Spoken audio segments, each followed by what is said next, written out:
Yeah, so it's okay. Just before I start, I just wanted to share with you guys and I guess the wider community the reason why we're wearing black armbands today. It was due to the passing of Aaron Vandenberg's father. Our thoughts are certainly with Aaron, his mother Christine, but we sort of a very group that are very together at the moment. There's a lot of togetherness building within our footy club, and our support and our care and support with the Vandenberg family at this point. So I just thought I'd get that off the top right from the start. Something that probably seems pretty trivial in next to that, but it was a pretty clinical performance.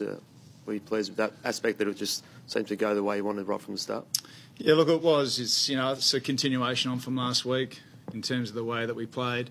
It was probably a different style of game in terms of, I didn't think it was a really highly contested game. It was, which we adapted to. I thought our pressure was pretty solid, but it probably wasn't as contested as what we normally play. But, to the boys' credit, I think we're starting to establish some things offensively and defensively that are standing up and becoming difficult to play against. The last couple of weeks you mentioned have been pretty consistent, and you've been able to, control it for most part. Has that been an exciting part of it as well, that you get into the stage where you're playing your better footy? Yeah, we are. We're certainly playing a lot more consistent footy.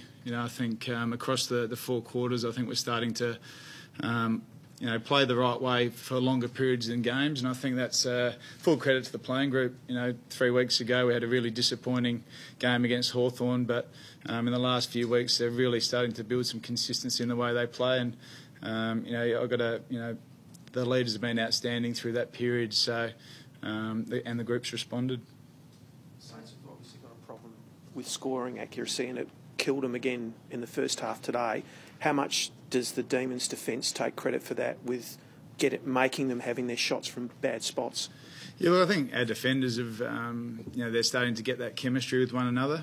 We spoke earlier in the season about starting to build that. I think early in the year we're starting to get a lot of goals out the back, but I think the back six now are starting to play some good footy together. Lever, Oscar McDonald's improving all the time, and that fight to the death mentality down back's really important for us. So I thought we had a number of good goal saves on the day.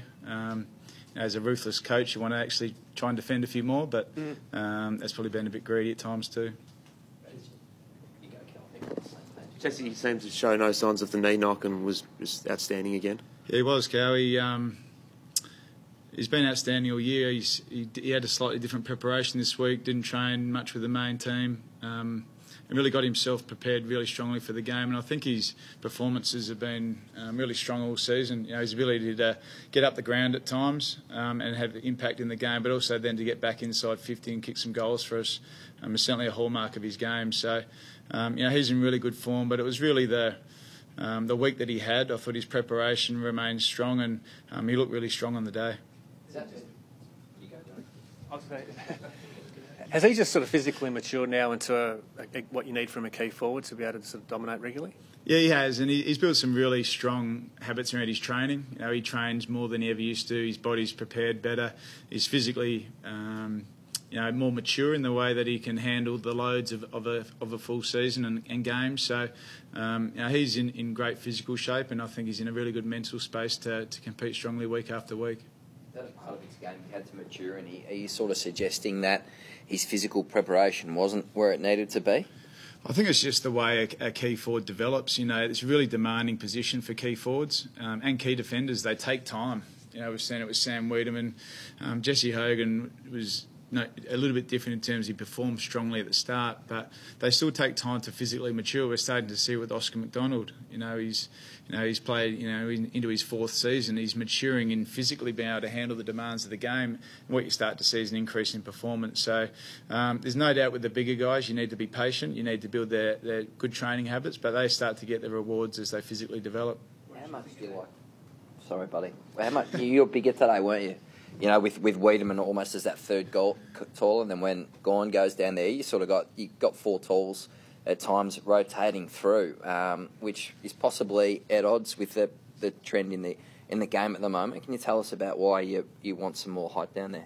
Yeah, we wanted to really trial that. Once we got Tommy McDonald back and Sam Wiedemann into being able to handle AFL footy, We thought we could utilise Tom on the wing at times, and I think having all those guys function together is really important for us. You know, Jesse can play not only as a tall but a small.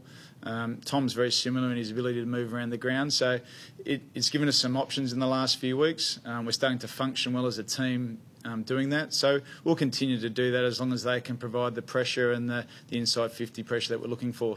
On Jesse, what did you think of that third quarter incident where he got the free and missed the shot at goal? Sort of, there's a bit of commentary around whether it might not have been a good look. Yeah, to be honest, I haven't actually seen. I'll be honest with that one. I haven't actually seen the incident in terms of the free kick. I would have liked him to kick the goal, but you know, there's commentary around it. I guess we'll have a look at it through the week, and you know, we want to be seen as a nice, strong footy team. So you know, we'll have a look at that. You might think Brayshaw will earn his spot in this team, and his last couple of weeks have been pretty impressive.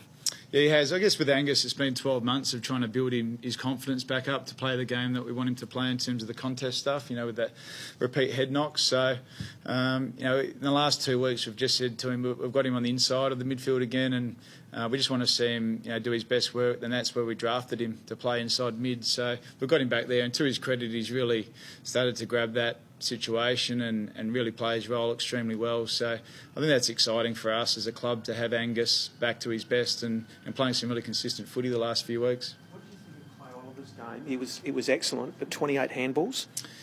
Yeah, look, he's that's the way he's played, you know, his whole career so far. You know, clearly we want him to run and carry with the ball at times. He's got a lot of speed and power when he wants to use it, but he's such a great distributor of the ball around clearance areas and contest areas. So, you know, he was really strong today in his game. I really liked his game.